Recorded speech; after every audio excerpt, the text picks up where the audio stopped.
He is abrasive, provocative, and has one of the lowest approval ratings among top Austrian politicians. But the far-right leader of the Freedom Party, or FPO, is still the man to beat in Sunday's parliamentary election.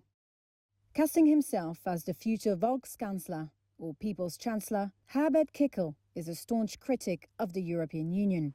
He opposes sanctions against Russia over its invasion of Ukraine, saying it violates Austria's neutrality. And he has embraced conspiracy theories and claimed that the deworming treatment ivermectin is effective against COVID-19, as did former US President Donald Trump. This year, he also sealed an alliance with Hungarian Prime Minister Viktor Orban.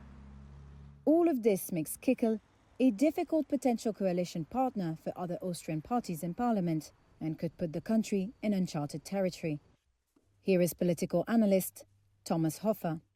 Well, of course, it would be a totally new situation for Austria and the Second Republic.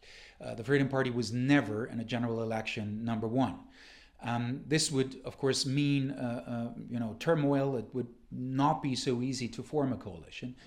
Kickl and his Freedom Party currently have the wind at their backs.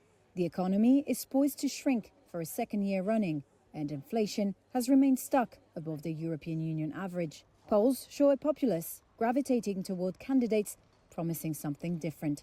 More than 2/3 of the population said that they are discontent with the way that Austria is taking or has been taken in the last couple of years.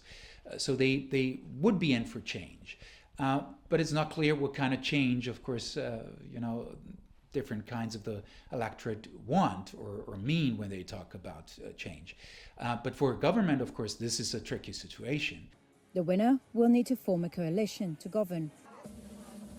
Kickl is loathed by other party leaders who have vowed not to work under him, and the FPO's lead is now wafer thin. The Conservative People's Party has stepped up its depiction of Kickl as an extremist threat to security and democracy. It's possible a coalition of smaller parties could coalesce and deny Kickl the chancellery.